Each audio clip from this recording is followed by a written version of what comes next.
ஜெய் சத்குரு. கோவிந்தபுரம் சத்குரு ஞானானந்த பாதுகா மண்டபத்தில் ஜனங்களுடைய நன்மைக்காக தொடர்ந்த பிரார்த்தனைகளும் சமூக சேவை நடவடிக்கைகளாக அன்னதானம் முதலான நல்ல காரியங்களும் நடக்கிறது. இதுக்கு கைங்கரியம் பண்ணி எங்களுடைய கரங்களை வலுப்படுத்தணும்னு நினைக்கிறவா உங்களால் முடிஞ்ச காணிக்கைகளை எங்களுடைய ட்ரஸ்ட்டுகளுக்கு அனுப்பிச்சு அந்த விவரத்தை எங்களுடைய ஆஃபீஸ் நம்பரில் தெரியப்படுத்தினா உங்களுக்கு ரசீதும் பிரசாதம் அனுப்பப்படும்.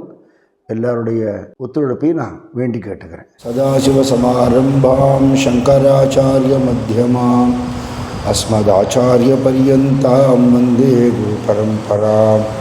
மந்தஸ்மித முகாம்போஜம் மகனீய குணார்ணவம் மதுராபாஷிணம் சாந்தம் சர்வபூததயாபரம் பக்தவாத்சல்யஜலதிம் பரமானந்த விக்கிரகம் ஞானானந்தம் பிரபன்னோஸ்மி நிர்மலஞான சித்தயே. அண்ணாமலை கி ஹர ஹரோ ஹரா, பாரத் மாதா கி ஜெய். திருவண்ணாமலையில் சுவாமி நம்ம சத்குரு ஞானானந்த பகவான் அருணகிரிநாதர் விழாவில் பேசின அந்த உபதேசத்தோடைய தொடர்ச்சி பார்த்துட்டு இருக்கோம். இந்த ஒரு உபன்யாசம் மட்டும், இந்த ஒரு தலைப்பு மட்டும் பல மாதங்களாக பார்க்க முடியாது இருக்குது. காரணம் என்ன அப்படின்னு கேட்டால் அவ்வளவு மகான்களுடைய சரித்திரம் அதுக்குள்ளே வருதுங்கிறதுனால அவள் பேரை நினச்சாலே புண்ணியமா. தயாச்சா சிந்தனே தரத்தீல தோஷி ஜலத்தீல ராசி பாத காஞ்சான்னு அபங்கம். மகான்கள் அப்படி பேரை சொல்லி நினச்சுட்டா நம்மளுடைய பாபங்கள் தோஷங்கள்லாம் போய்டுறதுன்னு சொன்னால் சரித்திரத்தை தெரிஞ்சுண்டு நினச்சா அப்படி இருக்கும். இன்னும் விசேஷம் இல்லையா? கிருபானந்த வாரியார் சுவாமிகள் சொல்லுவார், நம சிவாய. இது சிவபஞ்சாட்சரம் இல்லையா? ஞான சம்பந்த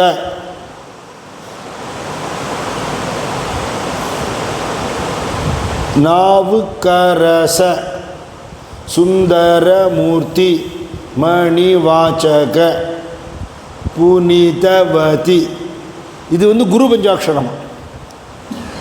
மகான்களோட பேர் 5 எழுத்தில் இருக்கோ இல்லையோ, அது குரு பஞ்சாட்சரம். சிவபஞ்சாட்சரத்துக்கான மகிமைன்னு சொல்லலாம், அதை விட கொஞ்சம் கூடவே சொல்லலாம்.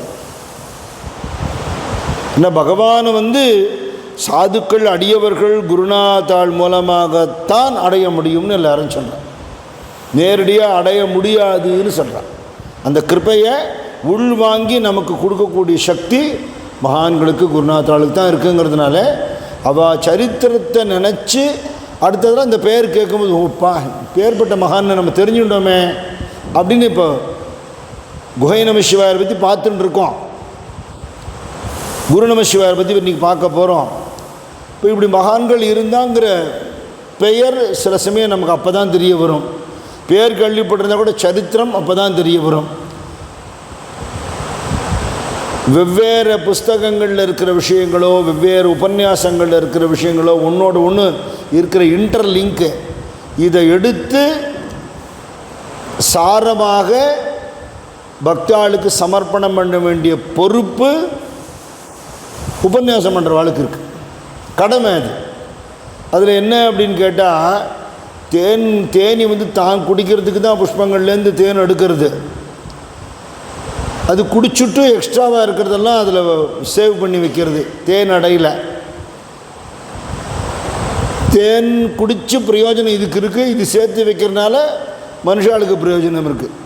அது மாதிரி மகான்களோட சரித்திரம் எல்லாம் அவ்வளவு அவளுடைய அனுபவமே அடங்கியிருக்கு. ஸ்ரீ ராமகிருஷ்ண பரமஹம்சர் சொல்கிறார், ஞானி விஞ்ஞானி அப்படின்னு 2 விதம் இருக்குது.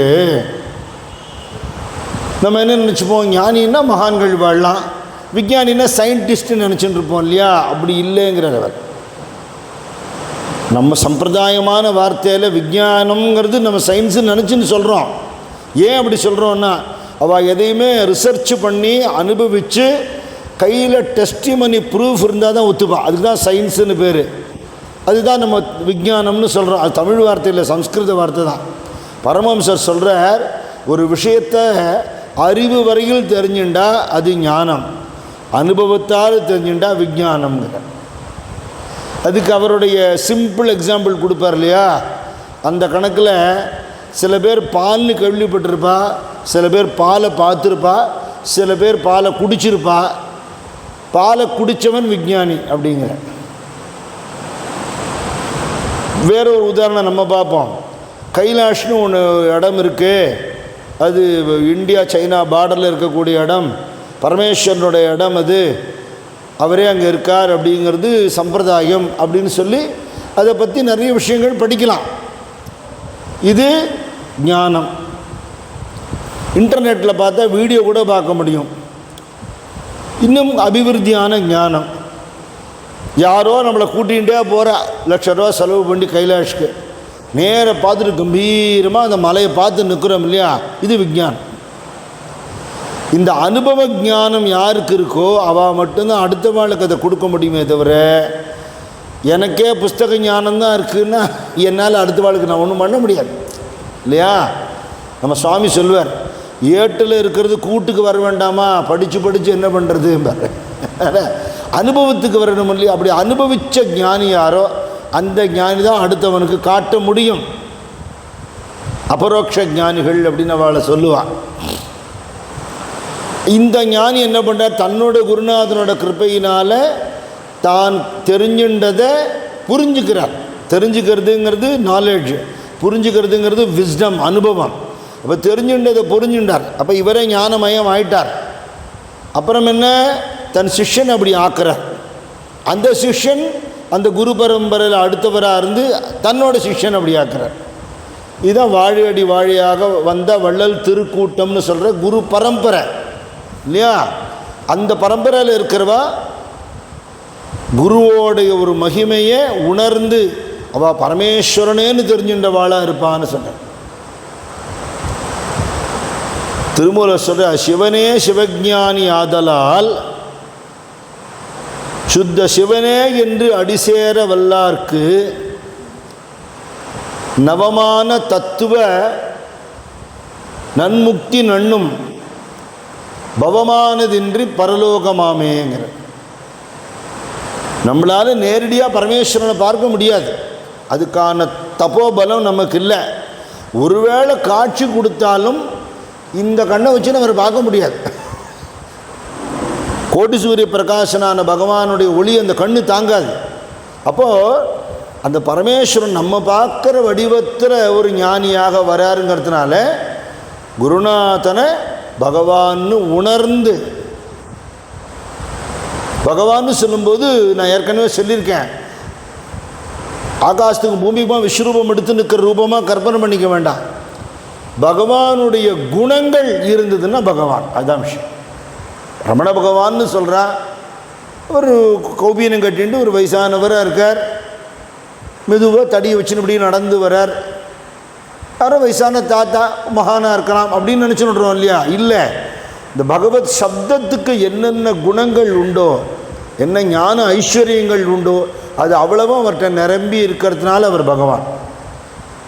இன்னொரு வார்த்தை சொல்லப்போனால், வஸ்திரம் இல்லை, கௌபீனம் தான் இருக்குது, பெரிய ஜடாமுடியெல்லாம் இல்லை, கேசம் இல்லை, சொந்தக்காரான்னு ஒத்துரும் இல்லை, உடைமைகள்னு எதுவும் இல்லை, எல்லாத்தையும் விட்டவர் தானே அவர். அப்படி எல்லாத்தையும் இழந்த நிலையில் இருக்கிறதும் பகவத் தன்மையில் ஒன்றும். எல்லாத்தையும் எனக்குன்னு ஒதுக்கிக்கிற மனுஷன் சகதியில் தான் போய் விழுந்து விடுறான். எல்லாத்தையும் உதறினா யாரோ அவளுக்கு தான் இந்த பகவத் சாம்ராஜ்யங்கிறது கிடைக்கிறது. அதனால் சிவனே சிவஞானி ஆதலால் சாட்சாத் பரமேஸ்வரன் தான் இந்த ரூபத்தில் வந்திருக்கார் அப்படின்னு உணர்ந்து சுத்த சிவனே என்று அடிசேர வல்லார்க்கு பகவானுக்கு பண்ணுற பூஜையும் குருநாதனுக்கு பண்ணுற பூஜையும் ஒன்று அப்படின்னு உணர்றவாளுக்கு அவள் படித்து கிடிச்சு தெரிஞ்சிக்க வேண்டிய தத்துவங்கள்லாம் அனுபவத்தில் வந்துடும். அனுபவத்தில் வந்துடும். அப்புறம் என்ன, அவள் வாழ வாழ்க்கை, உலக வாழ்க்கைங்கிறது பவலோக வாழ்க்கை இல்லை, பரலோக வாழ்க்கையாக இருக்கும்போதே தெய்வீகமான வாழ்க்கை வாழ முடியும். இந்த வார்த்தைக்கெல்லாம் நிறைய மகான்கள் சரித்திரங்கள் நமக்கு பிரமாணம் இருக்குது. நம்ம காலத்திலே நம்ம நிறைய மகான்களை பார்த்துருக்கோம். அவள் சொல்லியும் நிறைய மகான்கள் காலங்காலமாக இருந்துருக்கா, இன்றைக்கும் இருக்கா. அப்படி இருக்கும் பொழுது அந்த குகை நம சிவாயர் தன்னுடைய குருநாதரோட உத்தரவை வாங்கிட்டு சிவபெருமானோட ஆக்ஞையினால் சிவபெருமான் சொல்லிட்டார், ஸ்ரீசைலத்தில் இருக்கிற மல்லிகார்ஜுன சுவாமி நீ திருவண்ணாமலைக்கு போன்னு. கிளம்ப வேண்டியதானே? இல்லை, குருநாதரோட உத்தரவு கேட்குறேன். பரமேஸ்வரன் இப்படி சொல்லியிருக்கா, நாங்கள் என்ன பண்ணட்டோன்னு கேட்குறேன். இல்லைப்பா நீ இங்கே இருந்துருன்னு குரு ஒருவேளை சொல்லியிருந்தார்னா இருந்திருப்பார், அவ்வளோதான் விஷயம். குரு சொன்னார், சரி நீ அங்கே போ, உனக்கு அங்கே விஷயம் இருக்குது, வேலை இருக்குன்னுட்டார். அவருக்கும் தெரியும் பரமேஸ்வரன் ஆக்ஞைன்னு. அப்படி தான் இவர் வந்தார். இவர் சரித்திரத்தை நம்ம ஆரம்பிக்கும்போது பார்த்தோம். அதுமாதிரி அவா லிங்காயுத சம்பிரதாயத்தில் குருவையே பகவானாக கும்பிடுறது, குரு சொல்லி கோவிலுக்குள்ளே போய் கும்பிடுனா கும்பிடுறது, அப்படி ஒரு பழக்கம் வச்சுட்டு இருக்காவா.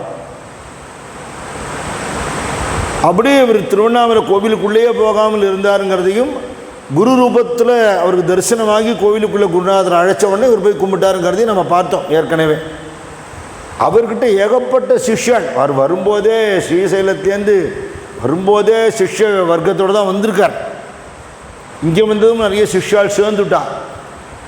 நம்ம சுவாமி மாதிரியும் மகாபிரிவா மாதிரியும் கன்னடம் பேசக்கூடியவர், தாய்மொழி கன்னடம் அவருக்கு.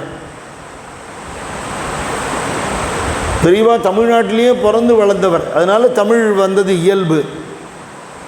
நம்ம சுவாமி கர்நாடகாவில் பிறந்தவர்னா கூட தமிழ்நாட்டுக்காரர்களோட பரிச்சயம் ஏற்பட்டு நிறைய சஞ்சாரம் பண்ணினதுனால தமிழ் உண்டு. இவருக்கு தமிழ் பரிச்சயம் ஆகிறதுக்கு வழியே இல்லை. ஆனால் அவ்வளவு வெண்பாக்கள் எழுதியிருக்கார். அண்ணாமலையார் மேலே அத்தனை பாட்டு எழுதியிருக்கார். ஈஸ்வர கிருப்பையினால் பகவான் ஒருத்தருக்கு அது வரணும்னு நினச்சா அது வந்துடும் இல்லையா. அகஸ்தியர் பாட்டு வண்டார குழலி பாட்டில் சொல்கிறார், உனதருள் பார்வையின் அருள் பெரும் ஊமையும் உபநிடதம் பொழிவானே எனதிதயம் தனில் என்றும் இருந்து நீ ஏக சுகம் தருவாயே அம்மா வீணையை மீட்டிடுவாய். ஒரு ஊமையக்கு உனக்கு அனுக்கிரகம் பண்ணணும்னு நீ நினச்சுட்டேன்னா அவன் பேசுவான்னு சாதாரணமாக சொல்ல முடியாது, உபனிஷத்து சொல்லுவாங்க. பகவான் நினச்சுட்டா, குருநாதர் நினச்சிட்டா என்ன நடக்காது. அப்படி அவர் வெண்பாக்களாக எழுதினாருங்கிறத பார்த்தோம். நிறைய ஜனங்களுக்கு நல்லது பண்ணினார். அவருடைய தப்போபலத்தினால இறந்து போன ஆடை உயிர்ப்பிச்சதுலேருந்து பிராணம் போனவனுக்கு உயிர் கொடுத்து பகவான் தனக்கு 100 வயசுக்கு அப்புறம் கொடுத்த எக்ஸ்டென்ஷன்லேருந்து 75 வயசு கொடுத்தாருங்கிறதையும் பார்த்தோம். ஆனால் அந்தந்த வேளைக்கு தெருவில் போய் அண்ணாமலை கரோகரான் பிட்சை எடுத்தான் சாப்பிட்ருக்கேன். இந்த சக்தியை உண்டாக்கிண்டு ஒரு ரசஞ்சாதம் குழம்பு ஜாதம் பண்ணி சாப்பிடலை. அவளுக்கு இருக்கிற சக்தி பூரா ஜனங்களோட கட்டத்தை நீக்கிறதுக்கு தானே தவிர தனக்கு சௌரியம் பண்ணிக்கிறதுக்கு இல்லை. ஒரு பரமேஸ்வரன் குகையில் இருந்தார், குகையிலே இருந்தார். ஜனங்கள்லாம் வந்த ஜனங்களுக்கெல்லாம் அவரால் நிறைய நல்லது உண்டானது. இப்போ அவரை அண்டிண்டு குருநாதனே தெய்வங்கிற அந்த சம்பிரதாயத்துக்கு இம்மியும் பெசகாமல் இருந்த சிஷ்யர் பேரும் நமசிவாயருங்கிறதுனால அவர் குகை நமசிவாயர், இவர் நமசிவாயர்னு தான் அப்போ பேர். இவரை பற்றியும் போன சத்சங்கத்தில் நம்ம பார்த்தோம். குருநாதர் தெருவில் பிட்சை எடுக்கும்போது கையேந்தி எடுப்பார், கையில் பாத்திரம் கூட கிடையாது. அவள் கொடுக்குற கஞ்சியோ கூழோ இவர் சாப்பிடும்போது கீழே சொட்டுறதை அதை தான் அவர் சாப்பிடுவார் சிஷ்யர். அப்படி ஒரு குருபக்தி. அவர் விட்டு இன்னொன்று நகர மாட்டார். அவர் திருமேனிக்கு எந்த கஷ்டமும் வரக்கூடாதுன்னு பார்த்து அவர் பெரிய எதிர்பார்ப்பு இல்லாத ஒரு ஞானி. அதனால் அவருக்கு சேவை பண்ணிகிட்டே இருக்கணும் அப்படின்னு குருநாதனே கதின்னு இருப்பார். அப்போ 2 லீலை நான் போன சத்சங்கத்தில் சொன்னேன். இங்கே இருந்து கொண்டே திருவாரூரில் வீதி உலா நடக்கும்போது நடந்த அந்த உற்சவத்தில் நடனமாடின்னு இருந்த பொண்ணு கீழே விழுந்து எல்லாரும் சிரிச்சதை பார்த்து சிரிச்சேன்னு இங்கேருந்து சிரிக்கிறார் திருவண்ணாமலையிலேருந்து. சிதம்பரத்தில் திரி பத்தி நிறுத்து எலி இழுத்து போட்டு கொடுத்தோ, அந்த திரி எடுத்து போட்டு தரச்சியில் பத்தி நிறுத்துங்கிறத இங்கேருந்து பார்த்து வஸ்திரத்தை கசிக்கினாருங்கிறதையும் போன மாதம் சொன்னேன். இப்போ இருந்த இடத்துலேருந்தே எல்லாத்தையும் உணர்கிற ஒரு நிலைமைக்கு சிக்ஷன் வந்துவிட்டான்.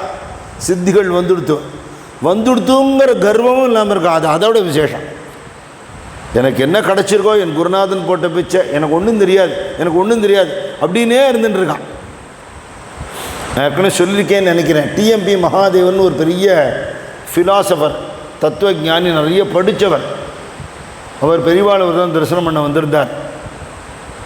இப்போ பெரியவா இவர் பேர் என்ன எல்லாருக்கும் தெரியுமான்னு கேட்டார். மகாதேவன் அப்படின்னா. மகாதேவன்னா என்ன அர்த்தம்னு கேட்டார். தேவர்களுக்கெல்லாம் மேலே தேவன், தேவதேவ மகாதேவன் பரமேஸ்வரன். பெரியவா சொன்னார், அப்புறம் மகாதேவனை கூப்பிட்டு பேரை இங்கிலீஷில் எழுது, ரிவர்ஸில் எழுதுன்னார். ஒன்றுமே புரியல. மகாதேவன் MAHADEVAN இருக்கிறது ரிவர்ஸில் என்லேருந்து ஆரம்பித்து எழுதுனார். எழுதினார், படினார். நவேதகம் அப்படின்னா மகாதேவனை திருப்பி எழுதினா நவேதகம்னு வருது. நவேதகம்னா என்ன அர்த்தம் தெரியுமோ? எனக்கு ஒன்றும் தெரியாதுன்னு அர்த்தம். எல்லாம் தெரிஞ்சவனாக இருந்துன்னு ஒன்றும் தெரியாத நிலையில் எவன் இருக்கானோ அவன் தான் மகாதேவன் சொன்னார். இவ்வளோ அழகான இன்டர்பிரிட்டேஷன் பாருங்க. எல்லாம் இருந்தும் என் குருநாதன் பகவான் போட்ட பிச்சை, எனக்கு ஒன்றும் தெரியாது, எனக்கு ஒன்றும் தெரியாது அப்படிங்கிற அகங்காரம் இல்லாத தன்மைங்கிறது ஒரு சாதகனுக்கு ரொம்ப முக்கியமானது. கொஞ்சம் தெரிஞ்சினோடனே தெரிஞ்சுட்டேன் அப்படிங்கிற எண்ணம் வந்துடுத்துனா மேலே வளர முடியாது. சிஷ்யனோட பக்குவ நிலையை நன்னா கவனித்து வச்சுட்டார். அவர் 2 மரத்துக்கு நடுவில் ஒரு தூளி மாதிரி கட்டி அதில் தான் படுத்துப்பார். போய நம சிவாய. இவர் பக்கத்தில் இருந்து திருவடி சேவையோ விசிறதோ ஏதோ பண்ணிட்டு இருப்பார். இவர் வெண்பா சொல்லும்போது அவர் எழுதுறதுக்காக சில சமயம் சொன்ன உடனே டக்குன்னு உடனே எழுதுவார். அப்படி அன்றைக்கி வெண்பா சொல்கிறார், ஆள் பழுத்து பட்சியினுக்கு ஆகாரமானதென வேல் பழுத்து நின்ற நிலை வீணிலென அப்படின்னு சொல்லி நிறுத்தி விட்டார். இவர் அடுத்த லைன் 3வது லைன் சொல்லுவார். வெண்பா 4 லைன் வரும் இல்லையோ வெயிட் பண்ணிட்டு இருக்கார். அப்போ சாமர், குருநாதா பாதியில் நிற்கிறதேன்னு. ஆமாம், நீ எழுது பாக்கி 2 லைன் அப்படின்னு விட்டார். பாக்கி 2 வரி நீ எழுதுனார். இல்லை சுவாமியோட அபிப்பிராயத்துக்கு மாறுதலாக ஏதாவது வந்துவிடுவோம், அது அபச்சாரம். குருவாக்குக்கு மறுவாக்கு சொல்லக்கூடாது. அதனால் நீங்களே சொல்லுங்க, என்னுடைய வாக்கே அதுதான், நீ சொல்லு அப்படிங்கிற. ஆள் பழுத்து பட்சியினுக்கு ஆகாரமானதன வேல் பழுத்து நின்ற நிலை வீணிலன அப்படின்னு சொல்லி நிறுத்திட்டார். சால்வன செய்யா ஒருத்தருடன் சேர்ந்தும் இருப்பீரோ ஐயா நமசிவாயரேன்னு இவர் முடித்தார் பாட்டை. அது ஆலமரம் பெருசாக இருக்கும், ஆல விருட்சம். அது எத்தனை பேர் வந்தாலும் அத்தனை பேருக்கு நிழல் கொடுக்கும். மரங்களில் எத்தனோ வகை இருக்குது, நிழல் கொடுக்குற மரங்கள் இருக்குது.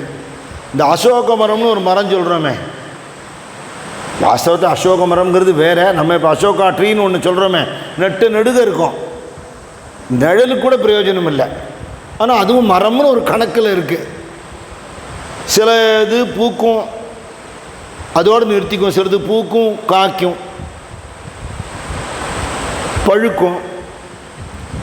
பழுத்த பழங்கள் எல்லாமே சாப்பிடக்கூடியதாக இருக்குமாங்கிறது தெரியாது. ஆலமரம் நிழல் கொடுக்கறது, ஆலம் பழங்கிறது திருண்டாக இருக்கும். அந்த ஆலம்பழம் பட்சிகளுக்கு ரொம்ப பிடிக்கும், சாப்பிடுமா. சாப்பிட்டுட்டு அந்த பட்சி தனக்குள்ளுக்குள்ளே அந்த ஆலம்பழத்துடைய விதையை வச்சுக்கிறது. இது எங்கேயாவது போகும்போது அது விருஷ்டிக்கிறத அதுலேருந்து ஒரு ஆலமரமே திருப்பி உண்டாயிடும்.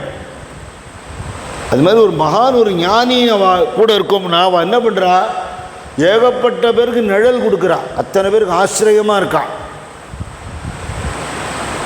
நிழலில் செத்த நேரம் நின்றுட்டு நடந்து போகிறவா யாருமே அந்த விருட்சத்துடைய பழத்தை நுகர்ந்து விதையை உள்வாங்கிட்டு இன்னொரு மரத்தை உருவாக்குற காரியத்தை பண்ணுறதில்ல.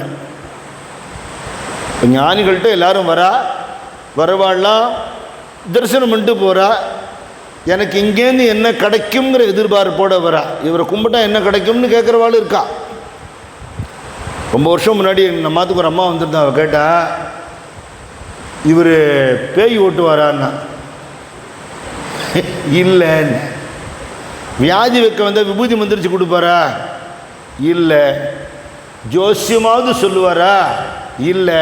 அப்புறம் என்னத்துக்கு சாமின்னு கும்பிடுறீங்க? எவ்வளோ தூரம் நம்ம இந்த தெய்வீகத்தை கேவலமாக ஆக்கிட்டோம் இல்லையா? யார் உண்மையான ஞானி, அவள் என்ன பிரயோஜனம் அவளாலன்னு கூட இவளுக்கு தெரியல. அல்ப மனுஷ வாழ்க்கையை மாற்றி தெய்வீகமாக நம்மளை ஆக்கி பகவானோட கலக்கும்படியாக பண்ணுற ஒரு ஞான நிலை அந்த ஞானி பண்ணுறாருன்னா, சாமானிய ஜனங்கள் யோசனை சொல்கிறது, மந்திரிச்சு கொடுக்கறது, பேய் ஓட்டுறதுங்கிறதோட இவாளை மகான்கள்னு வகைப்படுத்திட்டா. அவளுக்கு தெரிஞ்ச லட்சணம் அவ்வளோதான். அப்போ இவாள்லாம் யார் மகான்கள்கிட்ட வர்றவா? இந்த மாதிரியான நோக்கத்தில் வர்றவாள்லாம் அந்த ஆலமரத்துங்கிட்ட நிழலை அனுபவிக்கிறவா மட்டும்தான். அவள் உள் வாங்கிக்கல ஒன்று கூட.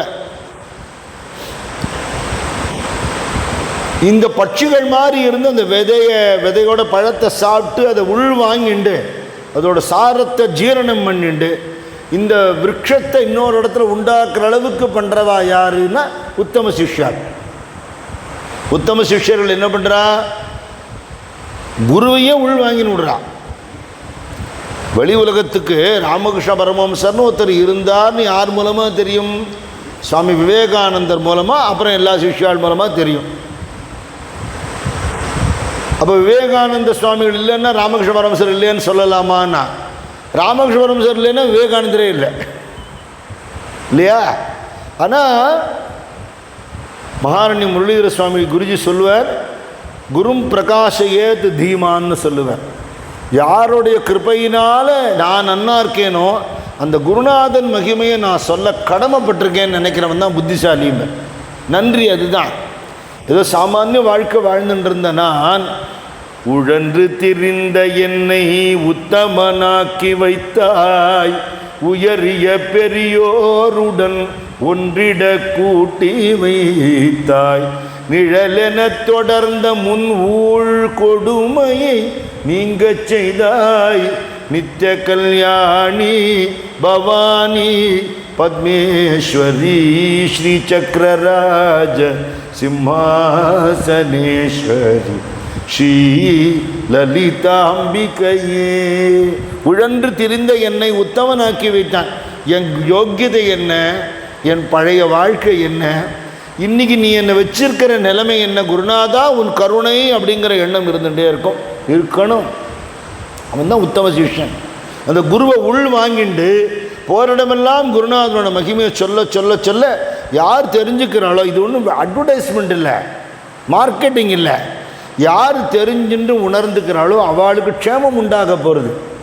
அது நம்ம சுவாமியுடைய சித்தாந்தத்தில் குரு சம்பிரதாயத்துக்கு தான் சுவாமி பிராதானியம் கொடுத்துருக்கார். குரு ரூபத்துக்கும் நாமத்துக்கும் கொடுக்கலை. நீ எந்த குருவை ஆசிரிக்கிறியோ, எந்த பிரம்மஞானியை கும்பிடுறியோ அவரையே கும்பிடு. மாறத்துலாம் சொல்லவே இல்லை. அது தத்துவத்துக்கு விரோதமானது.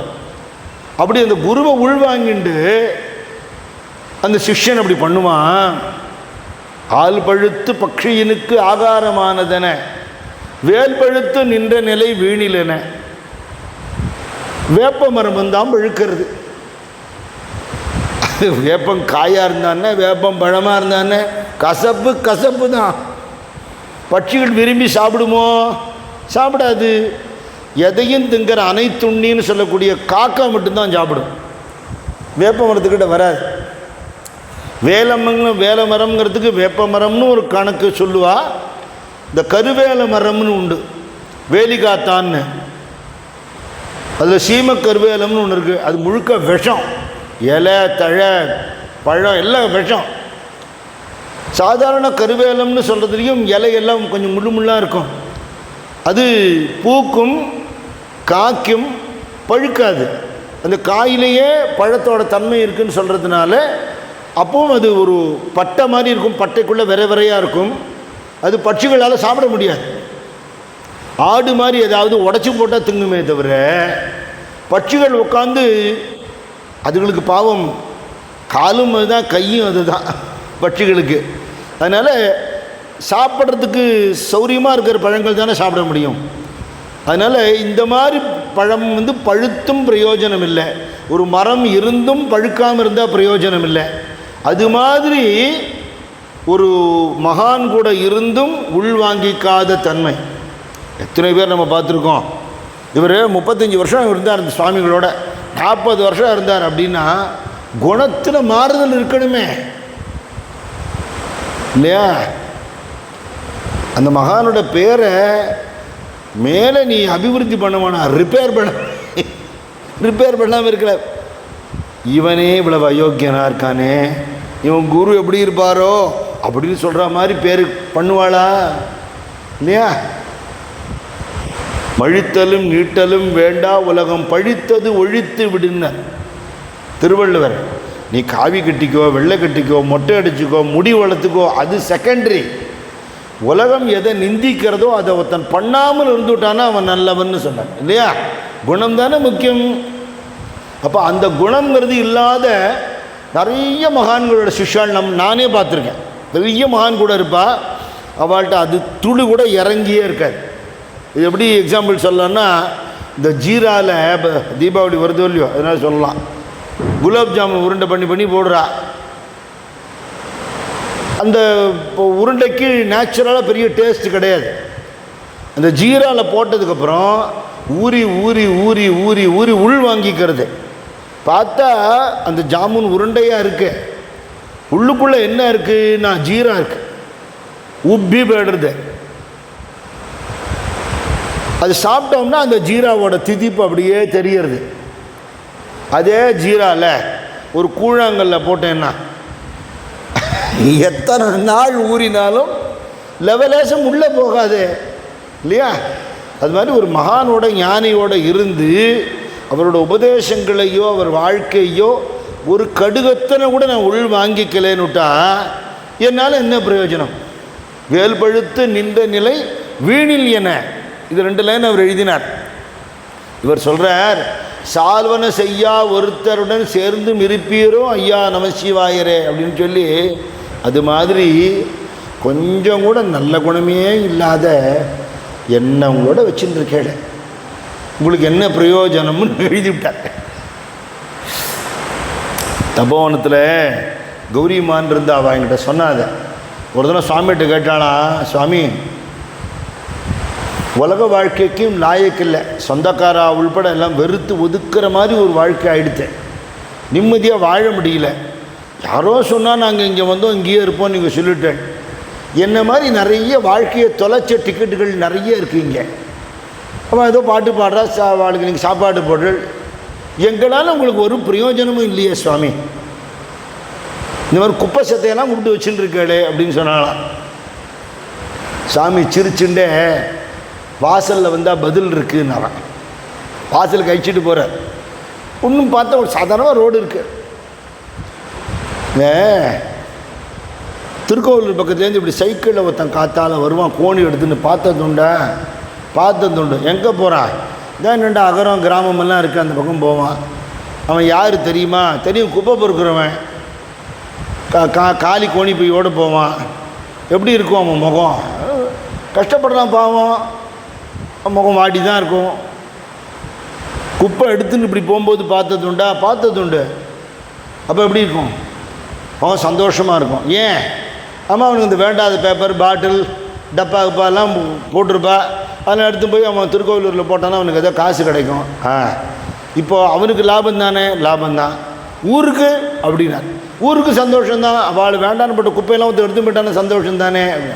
அந்த வேலை தான் இங்கே நடக்கிறது அப்படின்னார் சுவாமி.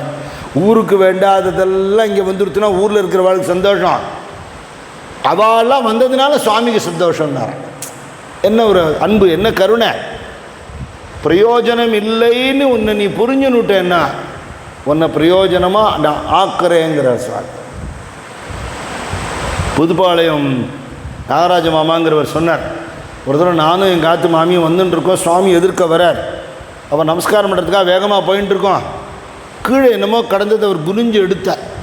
என்னன்னு பார்த்தா அந்த பந்தலுக்கு மூங்கிலாம் போட்டிருந்தது வெட்டி ஒரு பீஸ் வேஸ்ட் தூக்கி போட்டிருக்கான். அது கீழே வந்து மூடி இருக்கு, மேலே வந்து இப்படி கிராஸாக வெட்டி ஒரு அன்ஷேப்டாக இருக்குது. அது எதுக்கும் பயன்படாது, தூக்கி போடுறதுக்கு வர இங்கே போட்டிருக்கான் யாரோ. சுவாமி அதை எடுத்துட்டு, இதில் நடுவில் இடம் காலியாக இருக்கு இல்லையா, இதில் மண் ரொப்பினா ஊதுவத்தி ஸ்டாண்டாக பயன்படுத்தலாம்னாராம். இதுதான் சுவாமியோட வேலை. நீ உன்னால் யாருக்கும் பிரயோஜனம் இல்லை, நீ தண்டம் நினைக்கிறியா, கவலைப்படாத, இங்கே வா, நான் உன்னை பிரமாதமாக்குறேன். இதுதான் ஞானிகள் அத்தனை பேரும் இதுதான் பண்ணுறான். பெரியவா லீலையே ஒன்று உண்டு. ஒரு பையன் நல்லா படிச்சுட்டான், அவனுக்கு வேலை கிடைக்கல, ரொம்ப வருத்தப்படுறான். ஆற்றுல இல்லை தண்டச்சோறு தண்டம் திட்டுறான். அவனுக்கு வருத்தம் தாங்க முடியல. யார்கிட்ட போய் சொல்கிறது அப்படின்னு பெரியவாட்ட வந்து அழுதான். என்னை இப்படியெல்லாம் திட்டுறான்னு. அங்கே ஒரு ஓரமாக உட்கார் அப்படின்னு விட்டார். ஒரு பெரிய கவர்மெண்ட்டு இது பெரிய போஸ்ட் இருக்க ஒருத்தர் வந்தார், நமஸ்காரம் பண்ணார். பெரியவா வந்து தன்னோட தண்டத்துக்கு தர்ப்பணம் பண்ண தண்ட தர்ப்பணம் சன்னியாசிக்கு உண்டு. அவள் கையில் வச்சுருக்கிற தண்டத்துக்கு பண்ணிவிட்டு அப்படி வைக்கிறத இவர் வந்தார். உனக்கு ஒரு காரியம் இதுக்கான ஒரு காரியம் உன்னால் ஆகணுமே அப்படின்னா, இதுக்கு நீ உபகாரம் பண்ணணுமே. அவருக்கு ஒன்றுமே புரியல. சன்னியாசியோட தண்டத்துக்கு நான் என்ன பண்ண முடியும்? பெரியவா சொல்லுங்க செய்யறேங்கிற. அப்போ கூட நீ இதுன்னு புரிஞ்சுக்காது, இதுக்கு என்ன பேர் தண்டம். இந்த மாதிரி சொல்லி தான் அந்த பையனை எல்லோரும் வெய்கிறான். அவன் படிச்சிருக்கான், அவனுக்கு வேலை இல்லையா, அவன் வந்து அழறான், என்னை தண்டம்னு சொல்கிறாங்கிறான். நான் சன்னியாசி தண்டம் வச்சுட்டுருக்கேன், என்கிட்ட வந்து சொல்கிறான். நான் என்ன பண்ணுவேன்? நல்ல வேலை நீ வந்த, அவனுக்கு ஏதாவது பண்ணு, உடனே வேலை அவன் போட்டு கொடுத்துரு, முடிஞ்சு வச்சு. இப்போ கதி இல்லைன்னு சொன்னால் சமூகம் நம்மளை நிராகரிக்கிறதா? நாம் வர வேண்டிய இடம் சுவாமியோட இடம். ஊர் ஒதுக்கினாலும் சுவாமி ஒதுக்க மாட்டார். அதனால் எதுக்கும் பிரயோஜனம் இல்லாமல் நான் இருக்கேன், என்னையே நீங்கள் வச்சுருக்கேடு. சால்வன செய்யா ஒருத்தருடன் சேர்ந்து மிரிப்பீரோ ஐயா நமசிவாயரே அப்படின்னு உடனே டக்குன்னு எழுந்திருந்தார். கிட்ட வந்து அப்படியே கட்டின்றார். நீ உத்தம சிஷ்யன்டா அப்படின்னு சொன்னார். அப்புறம் அதுக்கும் முன்னே ஆகா குரு அப்ரிஷியேட் பண்ணிட்டார்னு சந்தோஷப்படலை. மறுநாள் இன்னொரு டெஸ்ட்டு வச்சார். எனக்கு வயரெல்லாம் என்னமோ சங்கடம் பண்ணுறது என்னன்னு தெரியல. நான் ஏதாவது வைத்தியம் மூலிகை வைத்தியம் ஏதாவது பார்க்கட்டுமா? இல்லை வயிற்றை பெரட்டுறது அப்படின்னு ஏதோ சொல்லிகிட்டே இருந்தவர் டக்குன்னு வாந்தி எடுக்கிற மாதிரி பண்ணார். இவர் ஓடி வந்து கையை அப்படி நீட்டினார், வாந்தி எடுத்துட்டார். அப்போ இனிமேல் சரியாக போயிடும், நீ இதை கால் மிதிப்படாத எங்கேயாவது கொட்டிட்டு வாப்போ அப்படின்னா. விஷத்தை தள்ளி போயிட்டு இப்படி பார்த்தார், யாரும் இல்லை, டபக்குன்னு சாப்பிட்டுட்டார். திரும்பி வந்துட்டார். கை கால் அலமீன் வந்து நமஸ்காரம் பண்ணி குருவுக்கு தூத்தமெல்லாம் கொடுத்தார். என்ன பண்ண? கால் மிதிப்படாத இடத்துல கொட்டிட்டியா? ஆமாம் அப்படி தான் பண்ணேன். சொல்லு என்ன பண்ணேன்னு சொல்லு. கால் மிதிப்படாத இடத்துல கொட்டிட்டேன். என்ன?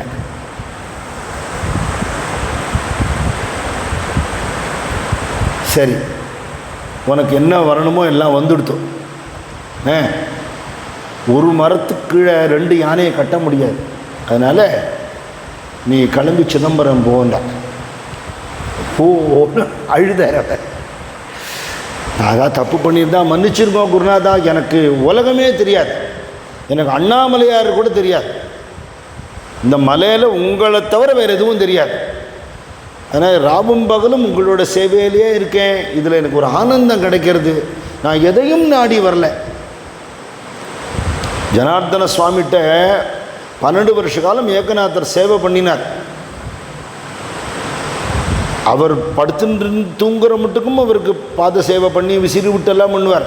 காலங்காத்தால் பிரம்ம முகூர்த்தத்தில் அவர் ஏந்திருக்கிறதுக்கு முன்னாடி தான் ஏந்து குளிச்சுட்டு தயாராக இருப்பார். அவருக்கு ஒரு சேவை கூட வேறு யாரையும் பண்ண விடாமல் அத்தனை சேவையும் பண்ணினார். அப்போது ஜனார்தன சுவாமி கேட்டார், ஏகநாத், என்கிட்ட நிறைய பேர் வந்து சிஷ்யாளாக இருந்து நிறைய விஷயம் என்கிட்டேருந்து கற்றுண்டு போனா, உனக்கு என்ன வேணும்? நீ எதுவுமே கேட்காம இத்தனை வருஷம் சேவை பண்ணுறியே, எனக்கு ஒன்றும் வேணான்னு சொல்லலையே. அவங்க ஒரே ஒரு வரம் தான் வேணும். என்ன சொல்லு, நீ எது கேட்டாலும் நான் தரேன், உங்களை விட்டு பிரியாமல் உங்களுக்கு சேவை பண்ணிகிட்டே இருக்கணும்னு கேட்டாரான். என்னடா அதைத்தான் நீ பண்ணிட்டு இருக்கிய, அதுக்கு நான் வரம் தரேங்கிறேன், அதுதான் வேணும். தத்தாத்திரேய தரிசனம், பாண்டரங்க தரிசனம் எல்லாம் காட்டினார். அதுலேயும் அவருக்கு அவரோட திருப்தி வந்ததாக முகம் தெரியல. என்னடா சுவாமியே நேர பார்த்துட்டு இப்படி இருக்கேன்னார். நீங்கள் சொன்னேள், அவள் வந்து எனக்கு தரிசனம் கொடுத்தா, அவள்லாம் உங்கள் சுவாமி, தரிசனம் கொடுத்தா மறைஞ்சு போயிட்டா. என் சுவாமி எதிர்க்கையே நிற்கிறது, எனக்கு மறைஞ்சு போகிற சாமி எதுக்கு? கண்ணு முன்னாடி நிற்கிறது, பேசுகிறதே ஒரு தெய்வம், எனக்கு இது போரும்னுட்டார். ஏகா ஜனார்தனி சரண குரு ஏக ஜனார்தனன்னு பாடினார். அந்த பக்திக்கு சளையில்லாத பக்தி இவர் சொன்னார், இன்னிலேந்து உனக்கு பேர் குரு நம சிவாயன்னு சொன்னார். உன்னோட குருவான நானே இதை நான் சொல்கிறேன். உன் மேலே எனக்கு கோபம் இல்லை, ரொம்ப சந்தோஷம். உன்னால் நிறைய நல்ல காரியங்கள் ஆக வேண்டியிருக்கு, நீ இங்கே இருக்க முடியாது. இப்போ நான் என் குருநாதரோடு இருந்தேன், எனக்கு உத்தரவு கிடச்சி நான் ஆந்திராவிலேருந்து கிளம்பி இங்கே வந்தேன். உனக்கு இப்போ நான் கொடுக்குற உத்தரவுங்கிறது பகவானோட ஆக்ஞையாக நீ எடுத்துக்கணும். நீ சிதம்பரம் போ. உங்கள் உத்தரவு நான் எதிர்த்து பேசினதில் பேசவும் கூடாது, கொஞ்சம் கருணை காட்டுங்க. சரி ஒன்று பண்ணலாம், இங்கேருந்து கிளம்பி போ. அங்கே சிதம்பரத்தில் உனக்கு நடராஜர் தெரிஞ்சார்னா கிளம்பி திருப்பி வந்துடுவீங்க. அந்த நடராஜர் சன்னதியில் உனக்கு நான் தெரிஞ்சேன்னா அங்கேயே இருந்தாராம். சரி, வேறு வழி இல்லை, தப்பிக்க முடியாது, கிளம்பி வர. அவருடைய பாவம் என்னங்கிறது சிவகீதையில் ஒரு ஸ்லோகம் இருக்கு. சிவவத்து திருஷ்யத்தே ஸ்ரீ குருஹு புண்ணிய கர்மணாம், நரவத்து திருஷ்யத்தே ஸ்ரீ குருஹு பாப கர்மணாம்னு. குருவை பரமேஸ்வரன்னு உணர்ந்துண்டவன் புண்ணியமான், குருவை நம்மள மாதிரி மனுஷன்னு நினச்சிண்டவன் பாபின்னு சொல்கிறது. இந்த கருத்தை அப்படியே மாறாமல் திருமூலர் சொல்கிறார். சுத்த சிவன் குருவாய் வந்து தூய்மை செய்து அத்தனை நல்கருள் காணா அதிமூடர் பொய்த்தகு கண்ணால் நமரென்பர் புண்ணியர் அத்தன் இவன் என்று அடிபணிவாரே. பண்ண மாதிரி மனுஷன் மாதிரி இருக்கார். அவர் என்ன பண்ணியிருக்கார்? நீ எப்படி இருந்த, நீ உன்னோட பழைய வாழ்க்கை உனக்கு தெரியும், உன் புத்தி என்ன எப்படி இருந்ததுன்னு உனக்கு தெரியும். உன்னை இன்னைக்கு இப்படி இருக்கிற நிலைமைக்கு உன்னை சுத்தமாக்கியிருக்காரு. அவர் சாதாரண மனுஷனாக எப்படி இருக்க முடியும்னு நீ தெரிஞ்சுக்க வேண்டாமா? இல்லையா? உன்னை பவித்திரமாக்குறாரு. புண்ணிய நதியில் குளித்த உடனே சரீரம் சுத்தமாகுது, மனசு சுத்தமாகுதுங்கிறாப்புல குருநாதனோட சன்னிதானத்தில் இருக்க இருக்க இருக்க இருக்க மனசு தூய்மையாகுது இல்லையா? அப்போ அப்படி தூய்மை செய்து அத்தனை நல்கு சிவபெருமானையே உனக்கு கொடுத்து விட்டார். வாழைப்பழம் கொடுத்தார், ஆப்பிள் கொடுத்தார், வேட்டி கொடுத்தார், அங்கவஸ்திரம் கொடுத்தார், பகவானே கொடுத்து விட்டார் உனக்கு. அப்படிப்பட்ட அந்த குருநாதன் கூட பழகியும் அவரை ஒரு மனுஷனாக நினச்சின்னு இருக்கக்கூடிய அல்பமான ஒரு புத்தி உள்ள பார்வை உள்ள அதி மூடருங்கிறார். வாழலாம் எங்கிட்டே எத்தனை பேர் பெரியவா கூட இருந்தவாள்லாம் சொல்லியிருக்கான். இன்னைக்கு பரமேஸ்வரன்னு கும்பிடுறோம், அவர் கூட இருந்து சேவை பண்ணின போது அட சும்மா இருங்க பெரியவா, உங்களுக்கு தெரியாது, இப்படிலாம் நாங்கள் பேசியிருக்கோம். இவெல்லாம் நல்ல பக்தாள்.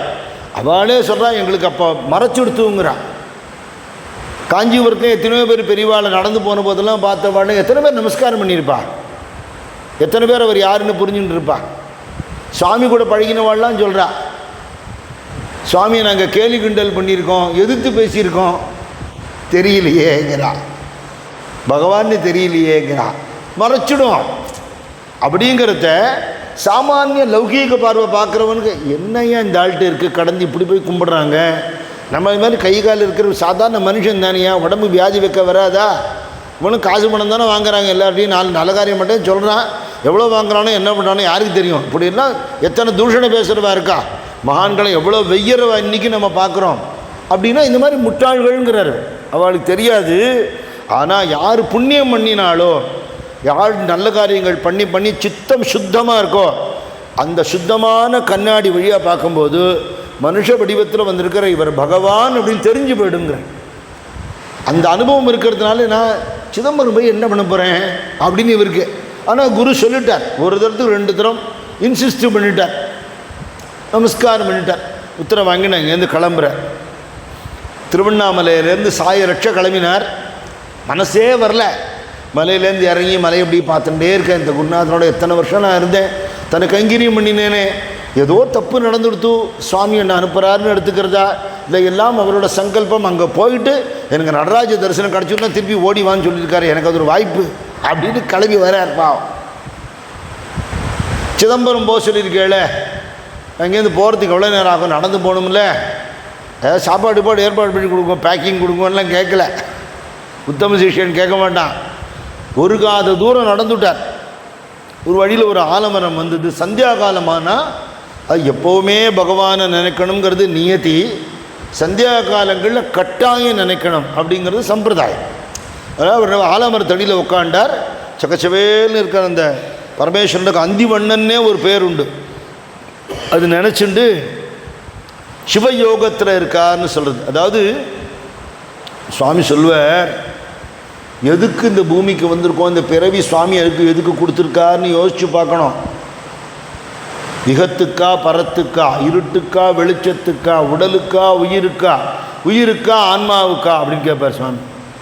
இந்த உலகத்தில் நீ நினச்சிட்டு இருக்கிற பொய்யான உடம்பு, பொய்யான உறவுகள், பொய்யான உடைமைகளுக்காகவே வாழ்ந்து கவலைப்பட்டு சீரழியறதுக்கு பிறந்தியா, இல்லை இந்த உலகத்தில் பிறந்து தெய்வீகத்தை தெரிஞ்சுட்டு தெய்வமாக கலக்கிறதுக்கு பிறந்தியா? இகத்துக்கா பரத்துக்கா? தமோ குணம் நிரம்பி போய் அறியாமல் இருளில் இருக்கிற வாழ்க்கைக்கு இருட்டுக்காக பிறந்தியா, இல்லை ஞான பிரகாசமான வெளிச்சத்துக்கு பிறந்தியா? சரீரத்தை நல்லா போஷணம் பண்ணி பாடியை மெயின்டைன் பண்ணுறதுக்காக பிறந்தியா, இல்லை சரீரத்துக்குள்ளே இருக்கிற உயிர் இருக்கு அது என்னன்னு தெரிஞ்சுக்கிறதுக்கு பிறந்தியா? ஆத்மஸ்வரூபம் என்னன்னு தெரிஞ்சுக்கிறதுக்கு பிறந்தியா? எதுக்கு பிறந்த? What is the purpose of the லைஃப்ங்கிறது சுவாமி கேட்பேன் இல்லையா? அப்போ நான் இந்த சரீரம் இல்லை, இது ஒரு கூடு, ஒரு வஸ்திரம் மாதிரி, இதுக்குள்ளே நான் இருக்கேன்.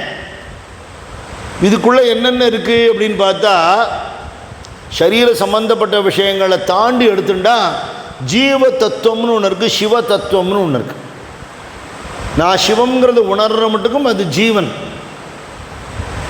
அந்த ஜீவன் தன்னுடைய ஜீவ தன்மை போயிடுத்துன்னா அது சிவமாயிடும்.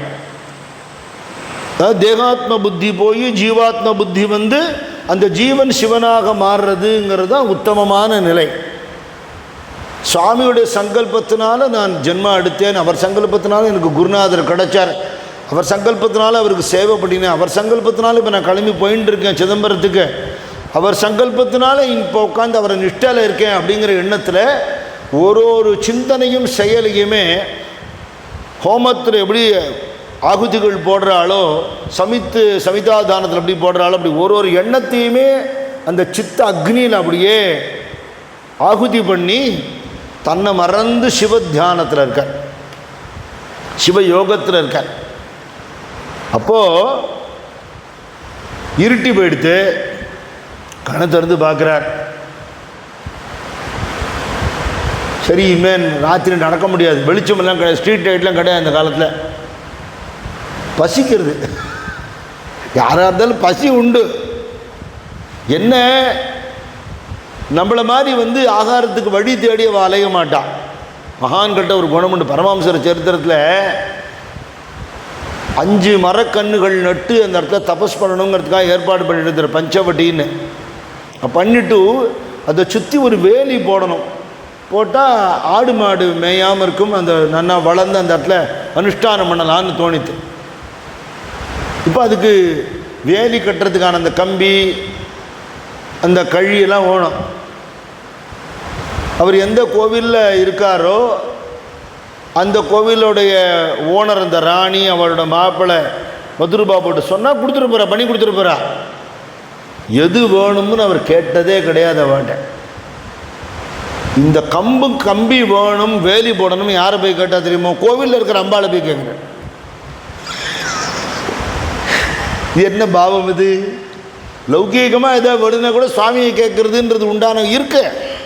அம்மா இது மாதிரி ஒரு வேலி போடணும்மா, அது கொஞ்சம் கம்பி கொஞ்சம் கழியெல்லாம் வேணும் அப்படின்னு அம்பாள்கிட்ட சொல்லிட்டு வர்றார். மறுநா காத்தால் கங்கை கரையில் அது ஒதுங்கி இருக்கு, போட்டுவிட்டார் வேலி. இது மாதிரி டோட்டல் டிபெண்டன்ஸ் ஆன் காட். நம்ம மனுஷால நம்பி வாழறோம், நமக்கு திறமையோ அறிவோ இருக்கிறதா நம்பி வாழறோம், நம்மகிட்ட இருக்கிற காசு பணம் சொத்தெல்லாம் சாஸ்வதம் நம்பி வாழறோம். ஒரு காலகட்டங்களில் மனுஷா யாரும் கூட இருக்க மாட்டா, காசு பணம்லாம் நமக்கு உதவாது, எதெல்லாம் நம்ம சேர்த்து வைக்கிறோமோ இதெல்லாம் நமக்கே சத்ருவாக மாறுறதுங்கிறது ஒரு காலகட்டத்தில் புரியுறது. அதுக்கப்புறமாக சத்சங்கம் தெரிஞ்சுக்கிறதோ பகவானை நினைக்கிறதோ உடம்பு இடம் கொடுக்க மாட்டேங்க இல்லையா? உடம்பு இடம் கொடுக்க மாட்டேங்கிறது. அங்கே போய் உட்காண்டா நம்ம கேட்க முடியணும், கேட்குறத உள் வாங்கிக்க முடியணும். அது உடம்பு இடம் கொடுக்கல. உடம்பு இடம் கொடுக்கறதே நான் பரிகாசமாக சொல்லுவேன், தெம்பு இருக்கிற போதெல்லாம் உடம்பு லௌகீகத்தை கொடுத்துட்டோம், உடம்பு ரிப்பேராக போகிறோம், சாப்பிட்டு வரோம் இல்லையா? யாத்திரை போகும்போதெல்லாம் என் கூட வரவாலாம், மாமா அங்கெல்லாம் படி இருக்குமா, ஏற முடியாது அப்படின்பா. உடம்புல தெம்பு இருக்கிறத இந்த கால் எந்தெந்த படி இல்லாமல் ஏறி இறங்கிட்டு எத்தனை ஆஃபீஸுக்கு போச்சோ, சினிமா தேட்டருக்கு போச்சோ, எங்கே போச்சோ, இப்போ கையை வலி காலை வலி உட்கார முடியல, எந்திரிக்க முடியலன்னு கோவிலாக சுற்றுறோங்கிறான். அது முடிய மாட்டேங்கிறது இல்லையா? சரீரத்துக்கான அடிப்படை தேவைகள் எல்லாருக்கும் இருக்கும். ஆனால் அதுக்கும் பகவானையே நம்பி இருக்கிறதுங்கிறது ஒரு வழக்கம். இவருக்கு பசிக்கிறது, பக்கத்தில் ஏதாவது ஊருக்குள்ளே போய் பிட்சை கேட்டால் கொடுத்துருவா இல்லையா? அந்த காலத்தில் அப்படி ஒரு பழக்கம் இருந்தது. யார் வந்தாலும் ஏதோ வயசான வாழாக இருக்காளோ இல்லை காஷாயம் கட்டின்னு இருக்கிறவா பார்த்தா துறவி மாதிரி இருக்குது, பசின்னா கொடுத்துருவா. யார் கேட்டாலும் என்ன இருக்கா செய்வா. அது அப்படி ஒரு காலம் இருந்தது. இன்றைக்கும் கொஞ்சம் கொஞ்சம் அந்த பழக்கம் இருக்குது, சில பேர்கிட்ட இருக்குது, நிறைய காணாமல் போயிடுது. நான் சொல்லியிருக்கேன்னு நினைக்கிறேன். பெரியவா அப்படி நடந்து போயிட்டுருக்கிறது ஒரு வீட்டு வாசலில் பிவேர் ஆஃப் டாக்ஸ்னு போட்டிருக்கு, நாய்கள் ஜாக்கிரதை. பெரியவா அதை காட்டி இதுக்கு என்ன அர்த்தம் தெரியுமான்னு கேட்டார். சிம்பிள் சென்டென்ஸாக தானே இருக்குதுன்னு கூட இருக்கிறவர் நினச்சார். உள்ளே நாய் இருக்குது ஜாக்கிரதையாக இருக்கும்னு போட்டிருக்கா, அது எனக்கு தெரியறது, இதோட அர்த்தம் என்ன அப்படின்னார். தெரியல பெரியவா, உள்ளே யாரும் வரப்படாதுன்னு அர்த்தம் அப்படி சொல்லிவிட்டு அதிதி தேவோ பவான்னு சொல்லிட்டு இருந்த தேசம் இது. வீட்டுக்கு எல்லாரும் வரணும், அவளுக்கு ஆகாரம் போடணும், அவளுக்குள்ளே பகவான் இருக்காருன்னு சொல்லிட்டு இருந்த தேசம் இது. இந்த தேசத்தில் இப்படி ஒரு போர்டு போட்டிருக்கான், இதை பார்த்துட்டு நான் இன்னும் இருக்கேனே அப்படின்னா அவள் பழைய கடைசியில் தந்தலையில் போட்டுப்பான். அப்போது பகவானை நம்பி இருக்கிறதுங்கிற ஒரு எண்ணம் இருக்கிறதுனால ஊருக்குள்ளே போய் பிக்ஷை எடுக்கணும்னு தோணலை. அங்கே உட்காந்து உண்ணாமலை அம்மனை நினச்சின்னு பாடுறாரா. ஒரு பிள்ளை பசிக்கிறதுன்னு அம்மா சாதம் போடுமா அப்படின்னு அம்மாட்ட கேட்பான் இல்லையா? சுத்தானந்த பாரதியார், கவியோகி சுத்தானந்த பாரதியார்னு ஒரு பெரியவர் இருந்தார். அவர் எழுதின பாட்டு தான் நம்ம ஆரத்தியில் பாடுறோம், ரமணாசிரமத்திலையும் பாடுவார். வாழ்க ஸ்வயம் பிரகாசம் வாழ்க வாழ்கவே, சூழ்க சுத்தாத்ம சக்தி சூழ்க சூழ்கவே. அது அவர் எழுதின பாட்டு. அவர் பெரிய விடுதலை போராட்ட வீரர், நிறைய ஏகப்பட்ட இலக்கியங்கள்லாம் எழுதியிருக்கார். யோகாவில் ரொம்ப பெரியவர், சாகித்ய அகாடமி அவார்டு கூட கிடைச்சிது அவருக்கு. ரொம்ப வயசு இருந்தார், 90+ இருந்தார். அவர் ஒரு தினம் தரிசனம் பண்ணுற பாக்கியமும் கிடச்சிருக்க. நம்ம சுவாமிகிட்ட நல்ல இது பரிச்சயம் உண்டவருக்கு. ரமண பகவான், சேஷாத்ரி சுவாமி எல்லாரையும் தரிசனம் பண்ணியிருக்கார். அந்த சுத்தானந்த பாரதியார் வீட்டை விட்டு சின்ன வயசில் கிளம்பி போயிட்டார். தாயாருடைய சரீர வியோகம் நினைக்கிறேன், அந்த விஷயம் கேள்விப்பட்டு அவர் வீட்டுக்கு வந்திருக்கார். சன்னியாசிக்கு கூட அந்த கடமை மட்டும் இருக்குது. கிரமமாக சன்னியாசம் வாய்ந்தவனாக இருந்தால் கூட தாயார் விஷயத்தில் கட்டுப்பட்டுருக்கான். ஏன்னா அவையிலேன்னு அந்த உடம்பே கிடையாது இல்லையா? வந்தார், எல்லாம் முடிஞ்சது, நான் கிளம்புறேன்னார். ஆற்றுல மண்ணி வந்து சாப்பிட்டுட்டு போகலாமேன்னா. சன்னியாசிக்கு என்னம்மா எங்கே போனாலும் பிட்சை கிடைக்கும்னார். அப்படி சொல்லக்கூடாது, சாப்பிடாமல் போனால் அம்மா வருத்தப்படுவே இல்லையா, அம்மா நினச்சின்னு சாப்பிடணும். அப்போ அவர் சொன்னார், இந்த உடம்பை கொடுத்த அம்மா இருக்கிற மட்டுக்கும் நான் சாப்பிடாமல் இருக்கேனோன்னு அம்மா கவலைப்பட்டிருப்பா. இப்போ அம்மாவோட ஸ்தானத்தை நீங்கள் கவலைப்பட்டு கேட்குறேன். உங்களுக்கு இவ்வளோ கவலை இருக்க, அம்பாளுக்கு என் மேலே கவலை இருக்காதா? அப்போ தான் பாடினாராம், எனக்கென்ன மனக்கவலை என் தாய் கன்றோ தினம் தினம் என் கவலை, மனத்திலும் செயலிலும் வாக்கிலும் நோக்கிலும் அனைத்துமாயிருந்து என்னை ஆண்டவள் இருக்கையில் எனக்கென்ன மனக்கவலை. நான் ஏன் கவலைப்படணும்? என்னை பற்றி பரமேஸ்வரி ஜெகதம்பிகை அவள் தான் கவலைப்படணும். அல்லலை ஓட்டுவாள் நல்வழி காட்டுவாள், அம்புலி காட்டி நல்ல அமுதினை ஊட்டுவாள். சாதாரண அம்மா என்ன பண்ணுவா, குழந்தைய கையில் வச்சுனதோ சந்திரன் பற்றியா அப்படின்னு சாதம் ஊட்டுவா. எங்கள் அம்மா என்ன பண்ணுவா தெரியுமா, அந்த சந்திரனில் இருக்கிற அமிர்தத்தை எடுத்து எனக்கு ஊட்டுவா. தொல்புவி எனக்கிங்கு தொட்டிலாய் ஆட்டுவாள். இந்த உலகத்தையே ஒரு தூளியாக்கி என்னை போட்டு ஆட்டுவா. சுத்த முக்த சமத்துவ சுடர் என்னுள் ஏற்றுவாள். எனக்கென்ன மனக்கவலை என் தாய் கன்றோ தினம் தினம் என் கவலை. அந்த மாதிரி இவர் பாடுறார். அண்ணாமலையார் அகத்துக்கு இனியாளே உண்ணாமுலையே உமையாளே நன்னா நினை தோறும் போற்றிசை நின்னடியார் மனை தோறும் சோறு கொண்டு உண்ண மனை தோறும் சோறு கொண்டு வா. அடியார் உண்ண மனை தோறும் சோறு கொண்டு வா. உன்னை ஏன் நினச்சிட்டு இருக்கிற? உன் நாமாவை சொல்ல அடியார்கள்லாம் பட்டி கிடக்கப்படாது இல்லையாம்மா, சாப்பாடு கொண்டா மனை தோறும் விட்டார். இந்த இடத்துல ரொம்ப அழகான பிரார்த்தனை. நான் கேட்குறேன் எனக்கு சாப்பாடு கொண்டு வான்னு சொல்லலை. யார் யாரெல்லாம் உன்னை நினச்சி பிரார்த்தனை பண்ணுறாலோ அவள் எல்லா வீட்டுக்கும் நீ போய் சாப்பாடு கொடு. அன்னபூர்ணேஸ்வரி தானே அப்படின்னு சொன்னார். அங்கே கோவிலில் அருணாச்சலேஸ்வரர் கோவிலில் அர்த்தஜாம் பூஜை முடிஞ்சு தங்க தாம்பாளத்தில் சக்கரை பொங்கல் நைவேத்தியம் பண்ணியிருக்கா. நிறைய பழங்கள் பால்லாம் வச்சு நைவேத்தியம் பண்ணியிருக்கா. அவசரத்தில் அவசரங்கிறது என்ன, அந்த மாதிரி அவள் பண்ணிவிடுவா.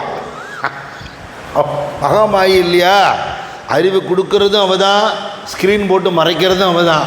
அதெல்லாம் என்ன பண்ணிட்டா, அந்த சக்கரை பொங்கல் தாம்பாளத்தை விட்டுவிட்டு பாக்கியெல்லாம் எடுத்துன்னு சன்னதி சாத்தின்னு போயிட்டா. அப்புறம் பார்த்தா சக்கரை பொங்கல் எடுத்துன்னு வரலன்னு தெரிஞ்சுது. சாத்தின சன்னதி திறக்கப்படாது, அது பாபங்கிறதுனால போகல. அவள் போனதுக்கப்புறம் இவன் என்ன பண்ணா, அந்த தாம்பாளத்தோடு பிரத்யக்ஷமாக வந்தாளாம். உண்ணாமலை அவளே வந்தாளாம். பீத குச்சாம்பாள் அவளே வந்தாளாம். வந்து குரு நம சிவாயா சாப்பிடுன்னு கொடுத்தாங்க. எவ்வளவு கருணை இல்லையா? அம்பாளோட பிரசாதம் கிடைச்சாலே சந்தோஷம்.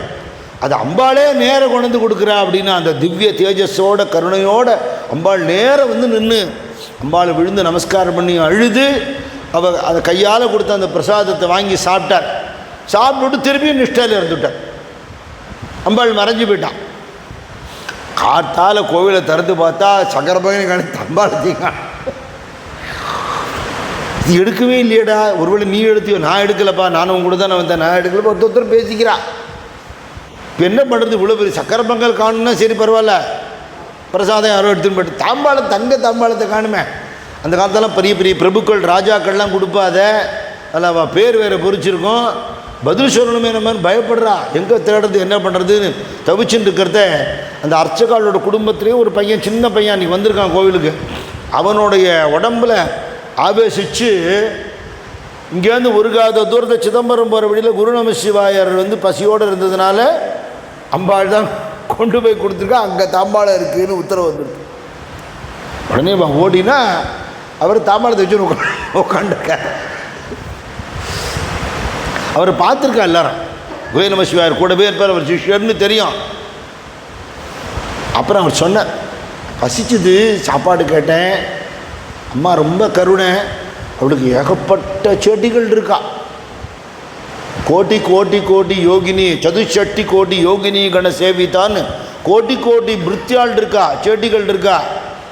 யாரையாவது கொண்டு போய் கொடுன்னா கூட கொடுத்துருப்பான். அவளே வந்தா, பிரத்யட்சமாக அவளே வந்து எனக்கு சக்கரை பங்கு கொடுத்தா. எதனால தெரியுமா? என் குருநாதனோட அருள், என் குருநாதன், என் சத்குருநாதன் அவரோட கருணை. என்கிட்ட என்ன தபஸ் இருக்குது, எனக்கு என்ன ஞானம் இருக்குது, என்ன பக்தி இருக்குது, ஒன்றும் இல்லை.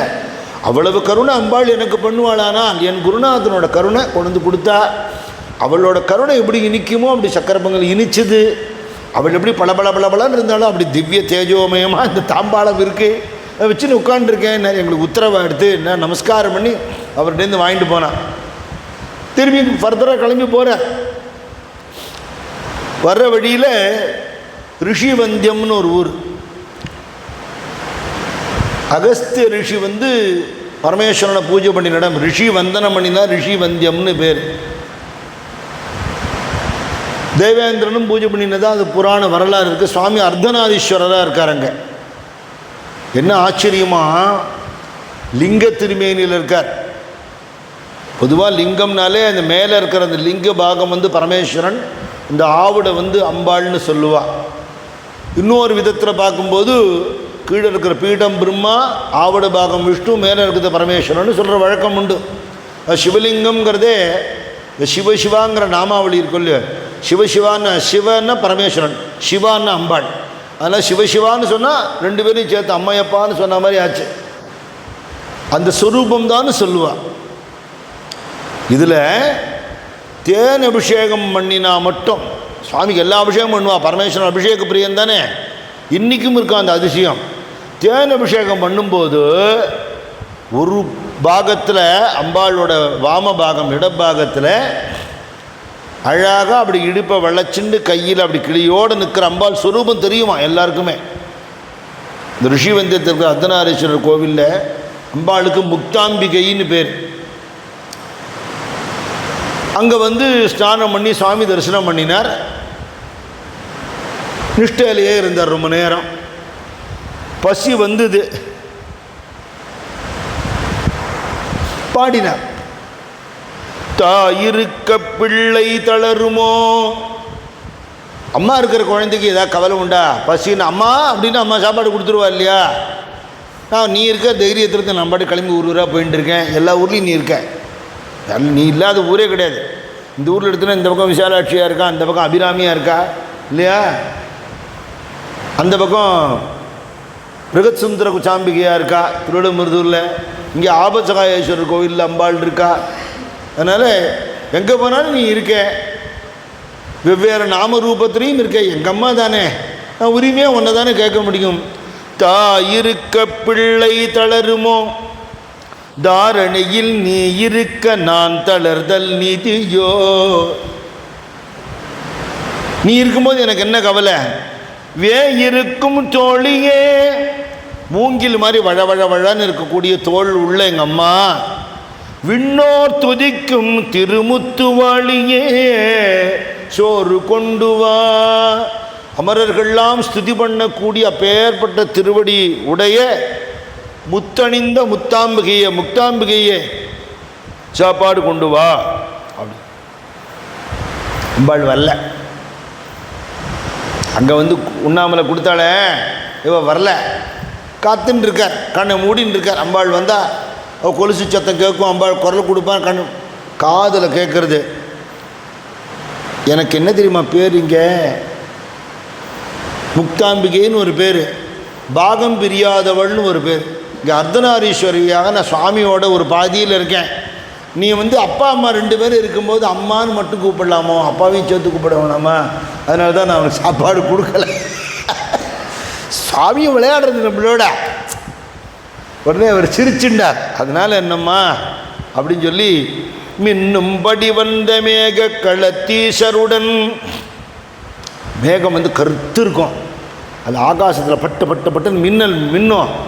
அது மாதிரி மின்ற செஞ்சடையோட கருத்த தொண்டையோட இருக்கக்கூடிய பரமேஸ்வரன், மேக களத்தீஸ்வருடன் மன்னும் திருமுத்துவாளியே, சுவாமியோட இணைஞ்சு இருக்கக்கூடிய அம்பாள்.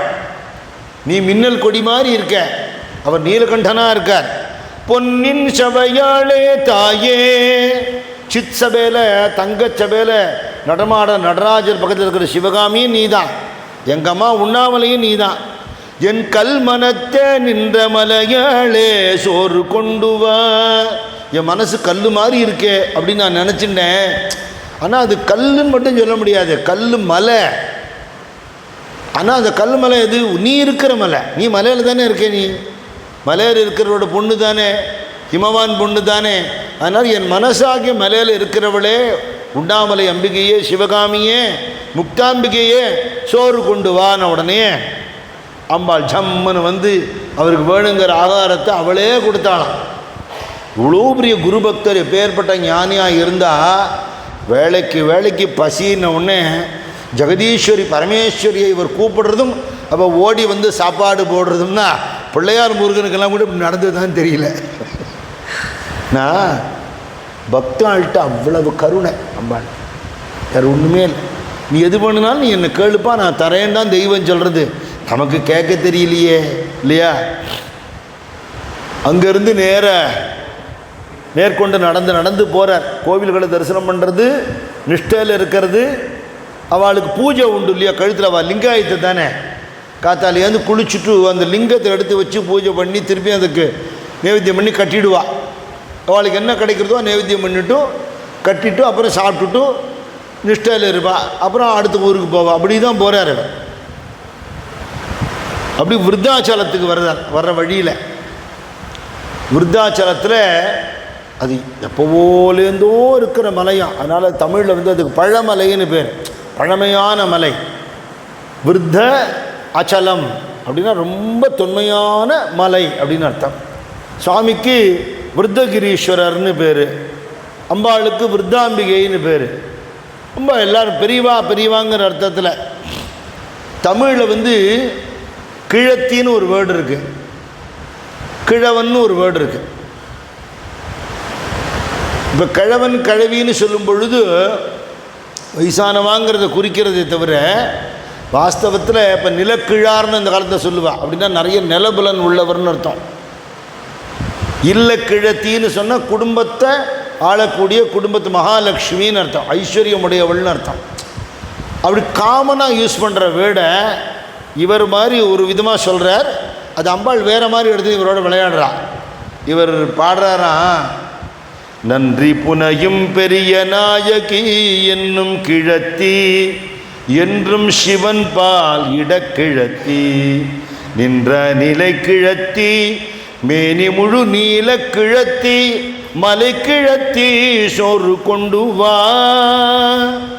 பெரிய நாயகின்னு பேர் இருக்கக்கூடிய இந்த இடத்தோடைய ராணி கிழத்தியே, பரமேஸ்வரனுடைய இடப்பாகத்தில் இருக்கிற கிழத்தியே, என்னைக்கும் நின்ற நிலையில் இருக்கக்கூடிய கிழத்தியே, கருநீல திருமேனி இருக்கக்கூடிய நீல கிழத்தியே, உண்ணாமலையாக இருக்கிற என்னுடைய தாயை கிழத்தியே சோறு கொண்டு வான்னா. ஒரு வயசான பாட்டி வந்தாளாம், கம்பு ஊனிண்டு. என்னால் நடக்கவே முடியலடா, நான் எப்படிதான் அவனுக்கு சாப்பாடு கொண்டு வருவேன்? நீ கழுவி நான் கழுவின்னு தான் சொன்னேன், கழுத்தின்னு தான் சொன்னேன். சரி, என்னை சின்ன பொண்ணாக பாடினா என்ன அப்படின்னு கேட்குறா. எப்படி உனக்கு நான் சாப்பாடு தூக்கின்னு வருவேன்? தூக்குறதுக்கு தெம்பு வேண்டாமா? அம்பாள் விளையாடுறான். இவர் சொன்னாரா, இந்த பேர் அவருக்கு விருத்தகிரீஸ்வரர்னு பேர், உனக்கு நான் ஒன்றும் பேர் வைக்கல, விருத்தாம்பிகைன்னு பேர். அப்படி பார்த்தாலும் நீ கழுவிதான், கழுத்தின்னு சொன்னால் தப்பு இல்லை. இப்போ நீ சொன்னேன்னா நான் உன்னை இப்போ சின்னவளாக இருக்க மாதிரி பாட்டுட்டேன்னா அப்போ என்ன ஒரே சுவாமிக்கு 2 அம்பாள்னு ஆகிடுமே அப்படின்னு இவர் நையாண்டி பண்ணுறார். இருந்துட்டு போட்டுமே, உனக்கு என்ன பிரச்சனை? இதுவும் நான் தான் அதுவும் நான் தான், நீ என்னை எங்கே பாடினா நான் சாப்பாடு கொண்டு இளமையாக பாடுங்கிறாள் அம்பாள். அதனால் திருப்பியும் பாடுறார். பாடின உடனே அம்பாள் வந்து பாலாம்பிகையாக வந்து சாப்பாடு கொண்டு வராளாம். இன்றைக்கும் அங்கே போனேன்னா விருத்தாம்பிகைன்னு ஒரு சன்னதி இருக்குது, பாலாம்பிகைன்னு ஒரு சன்னதி. இவருக்கு பண்ண அனுக்கிரகத்தினால முத்த நதி சூழும் முது குன்று உறைவாளே, பக்தர் பணியும் பதத்தாளே. மணிமுத்தாறு ஓடக்கூடிய இடம் விருத்தாச்சலத்தில். அதுக்கு தான் சுந்தரமூர்த்தி சுவாமி வந்து பரமேஸ்வரன் அந்த ஊரில் பரமநாச்சியார் திருவாரூரில் அன்னதானம் பண்ணுறதுக்கு நிறைய சொரணம் வேணும்னு கேட்குறா. சாமான்கள்லாம் வாங்கிறதுக்கு அரிசி மட்டும் வச்சுன்னு ஒன்றும் பண்ண முடியாது. சாப்பிட்ட பிறகு எல்லாருக்கும் புக்த தட்சிணை வேறு கொடுக்கணும். அதனால் பணம் வேணும்னு கேட்ட உடனே 10,000 பொண்ணு கொடுத்தாராம் பரமேஸ்வரன். அதை வாங்கிட்டு சரி போயிட்டு வரேன்னாரான் சுந்தரமூர்த்தி சுவாமி. ஏடா வழியெல்லாம் எப்படி எடுத்துன்னு போவியா நீ அப்படின்னாரான். ஆமாம், கொஞ்சம் திருட்டு பயமெல்லாம் இருக்குது, என்ன பண்ணுறதுன்னு தெரியல. அப்போ ஒன்று பண்ணு, இந்த மணிமுத்தாறில் போட்டுவிடும், அங்கே திருவாரூரில் கமலாலயம் குளத்தில் எடுத்துக்கோன்னாரான். இன்றைக்கி நம்ம கொரியர் சர்வீஸுங்கிறோமே, இதெல்லாம் அப்போவே பரமேஸ்வரன் சொல்லிட்டார். அன்றைக்கி இங்கே போட்டு அங்கே எடுத்துக்கோன்னாரான். பரமேஸ்வரன் சொல்லிட்டார், போட்டு எடுத்துக்க வேண்டியது தானே. இவருக்கு என்ன தோண்டித்தான், இவர் ரொம்ப விளையாடுவார், நம்மகிட்ட ஃப்ரெண்டு தானே, நம்மட்டு விஷமம் பண்ணுவார். அதனால் அதுலேருந்து கொஞ்சம் சாம்பிள் கட் பண்ணி எடுத்து வச்சுட்டாரான். அங்கே கிடைக்கும் போது 2 ஒன்றா இருக்கான்னு பார்க்கலான்னு எடுத்துட்டாரான். பரமேஸ்வரன் பார்த்தா, போய் என்னையே சந்தேகப்படுறியா, வைக்கிறேன்டா உனக்கு. அங்கே போய் இன்னும் சொன்னியே வருது பார், 10,000 பொண்ணு வருது. அப்படியா எங்கே இல்லை யாரும் எடுத்துன்னு வராளா? எல்லாம் இல்லை, மணிமுத்தாரில் போட்டுவிட்டேன். அச்சுச்சோ, அப்புறம் இங்கே கமலாலயம் குளத்தில் எடுத்துக்கலாம், சாமி சொல்லிட்டார். என்னமோ நீங்களாச்சும் உங்கள் நண்பராச்சும் வாங்க வேணாலாம். அங்கே போய் குளத்தில் நின்று கமலாலயத்தில் எல்லாம் ஊரே கூடி போயிடுது. மணிமுத்தாரில் போட்டாராம், குளத்தில் வரப்போகிறதான்னு பார்த்தா வரல. இவர் பாடுறார் வரல. கவலைப்பட்டு போயிட்டார். ஏன்ப்பா இப்படி என்ன படுத்துறேன் அப்படின்னு இவர்கிட்ட மானம் போகிறதே அப்படின்னு ஒன்று அவள் கிண்டல் பண்ணுறா. ஓஹோ, இதான் ஆற்றுல போட்டு குளத்தில் எடுக்கிறதோ அப்படின்னு கிண்டல் பண்ணுறா. வந்துடுத்தோம். வந்தவுடனே அப்பாடா அப்படின்னு எடுத்துட்டாரான். எடுத்துனவுடனே கரையில் ஒரு பிள்ளையார் இருந்தாரான். அவர் சொன்னாராம், நீ அங்கேருந்து இந்த சாம்பிள் கட் பண்ணி எடுத்துட்டியோ இல்லையோ, அதனால் இதை வந்து செக் பண்ணிக்கோ. பார்த்தா நிஜமாகவே கம்மியாக இருக்குது. அச்சோ, மாற்று குறைஞ்சிருக்கே, இப்படி விளையாடி விட்டாரே அப்படின்ன உடனே இன்னொரு பாட்டு பாடினோடனே மாற்று ஏறித்தான். இந்த பிள்ளையார் மாற்றுரைத்தி விநாயகர் இன்றைக்கி இருக்கார் கமலாலய குளத்தில். பரமேஸ்வரன் சொன்னாரா, டேய் நான் கொடுத்துருக்கேன், நான் கொண்டு வந்து ப்ராப்பராக டெலிவரி பண்ண மாட்டேன்னா நீ என்ன சந்தேகப்பட்டு சாம்பிள் கட் பண்ணிக்கிறேன், நான் போகணுன்னு நான் அப்படி பண்ணேன். அந்தளவுக்கு சுவாதீனமாக விளையாடுவாளாம். இன்றைக்கி மணிமுத்தாறு பார்த்தா காஞ்சு கிடக்கு, ஒன்றும் இல்லை. அது வழியாக வண்டியில் போனால் அந்த நதி சூழும் முதுகுன்று உறைவாளே, விருத்தாச்சலத்தில் இருக்கிறவளே, முக்த நதி சூழும் முதுகுன்று உறைவாளே, பக்தர் பணியும் பதத்தாளே, அத்தர் இடத்தவளே, மூவா முலை மேல் எழினார் வடத்தவளே, சோறு கொண்டு வா. சின்ன பொண்ணை அழகாக உடுத்துண்டு முத்து மாலை போட்டுன்னு இருக்கியே, சாப்பாடு கொண்டு வா அப்படின்னு சொன்னார். உடனே பாலாம்பிகையாக வந்து அவருக்கு ஆகாரம் கொடுத்துருக்கா. இதை நிரூபிக்கிறாப்பில் அங்கே இன்றைக்கி போனாலும் 2 சன்னதி விருத்தாம்பிகை பாலாம்பிகைன்னு இருக்குது. அப்படி ஒரு மகா தபஸ்வியானவர். அங்கேருந்து கிளம்பி அவர் சிதம்பரம் வரார். அதில் அங்கே நடந்த லீலைகளை நம்ம அடுத்த பௌர்ணமி சத்சங்கத்தை அனுபவிக்கலாம். நம பார்வதி பதயே ஹரஹர மகாதேவ. சத்குரு ஞானானந்தகிரி பகவான் கி ஜெய். ஞானானந்தா ஞானானந்தா சத்குரு ஞானானந்தா. ஞானானந்தா ஞானானந்தா சத்குரு ஞானானந்தா. ஞானானந்தா ஞானானந்தா சத்குரு ஞானானந்தா. ஞானானந்தா